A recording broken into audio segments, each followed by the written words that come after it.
सोने का मोर। एक राजा के महल में एक बहुत ही सुंदर बागीचा था। उस बागीचे में बहुत से मोर थे। वर्षा ऋतु के समय राजा अपने महल में मोरों को नृत्य करते हुए देखता और बहुत खुश होता। एक दिन राजा के दरबार में एक शिकारी आया। महाराज की जय हो, महाराज की जय हो। कहो क्या लाए हो? आज मैं आपके लिए एक ऐसा मोर लाया हूँ जिसे देखकर आप बहुत प्रसन्न हो जाएंगे। ये मोर कोई आम मोर नहीं, सुनहरे रंग का मोर है। मैंने भी कभी पहले ऐसा कोई मोर नहीं देखा। अच्छा दिखाओ। जब शिकारी ने राजा को मोर दिखाया तो राजा सच में बहुत खुश हुआ। राजा ने उसे इनाम दिया। ये तो बहुत सुंदर है। आज से ये मेरे बगीचे में रहेगा। इसका खास ध्यान रखा जाएगा। बागीचे में सुनहरे मोर को देखकर बाकी मोर हैरान रह गए। ये मोर तो हमसे बहुत अलग है। इसका रंग तो बिल्कुल सुनहरा है। हम तो इतने रंगीन हैं। इसका रंग हमारी जैसा नहीं है। मुझे तो ये पाखंडी लगता है। सुनहरे रंग का कोई मोर हमने तो नहीं सुना न देखा।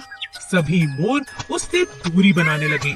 सुनहरा मोर उदास रहने लगा क्योंकि बाकी मोर ना तो उसके साथ खेलते थे ना ही उससे कोई बात करते थे। सुनहरा मोर कभी खुश नहीं रहता और बारिश आने पर नाचता भी नहीं था। एक दिन सुनहरा मोर बीमार पड़ गया। राजवैद्य ने कोशिश की पर वो ठीक ही नहीं हुआ। मुझे सुनहरे मोर के बीमार हो जाने पर बहुत दुख है।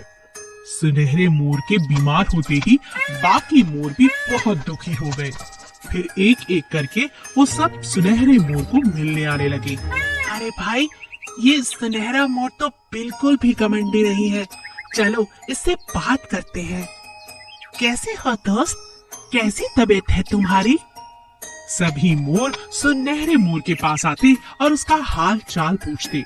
कुछ ही दिनों में सुनहरा मोर पहले जैसा हो गया। उसी दिन बहुत वर्षा हुई और सभी मोर एक साथ नाचने लगे। यह सब देखकर राजा बहुत खुश हुए। मुझे खुशी है कि मेरा सुनहरा मोर फिर से ठीक हो गया। ये सभी मोर नाचते हुए कितने प्यारे लगते हैं। जादुई चींटी। एक बड़े पीपल के पेड़ के नीचे बहुत सी चींटियां रहा करती थी। वो दिन रात मेहनत करके अपने घर को चलाती थी।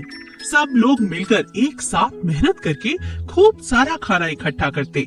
उन्होंने अपने घर के एक छोटे से कमरे में बहुत सा खाना इकट्ठा करके रख लिया था। लगता है काफी खाना इकट्ठा हो चुका है। सर्दियाँ बहुत अच्छी निकलेंगी। हाँ, मुझे भी यह लगता है।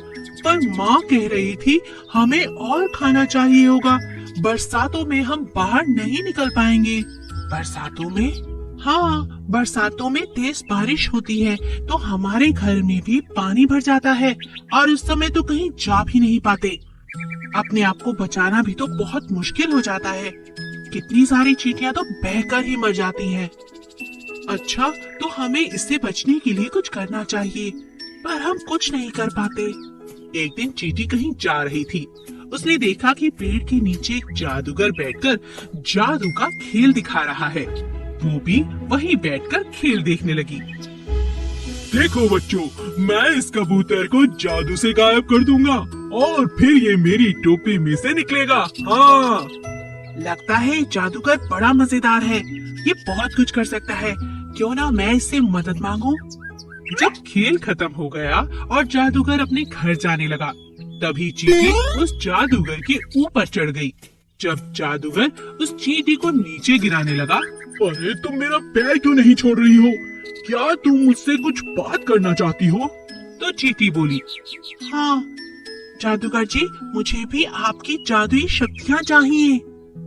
जादुई शक्ति? तुम्हें किस लिए चाहिए? बात क्या है?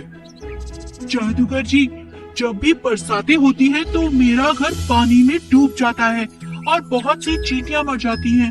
मुझे आपसे ऐसी शक्ति चाहिए जिससे मेरी बरसातों में घर न डूबे, हमारे पंख जादुई हो जाएं और हम पानी में न डूब पाएं। तुम्हारी सोच बहुत अच्छी है चींटी, मैं तुम्हारी मदद जरूर करूंगा। जादूगर ने चींटी को एक बड़ी सी टोकरी दी। बरसात में अगर इस टोकरी को पकड़कर 4 चींटियां खड़ी हो जाएं, तो तुम्हारे घर में कभी पानी नहीं आएगा। तुम हमेशा सुरक्षित रहोगी। चींटी उस टोकरी को लेकर अपने घर चली गई। घर जाकर चींटी ने बाकी चींटियों को उसके बारे में बताया। तुम बहुत होशियार हो, हमारे लिए तुम ये जादुई टोकरी ले आई। अरे देखो देखो, बारिश होने वाली है। इस बार बरसात तो हुई, लेकिन 4 चींटियां टोकरी पकड़कर खड़ी हो गई और घर में बिल्कुल एक बूंद भी पानी नहीं पहुंचा और एक नन्ही चींटी बन गई जादुई चींटी।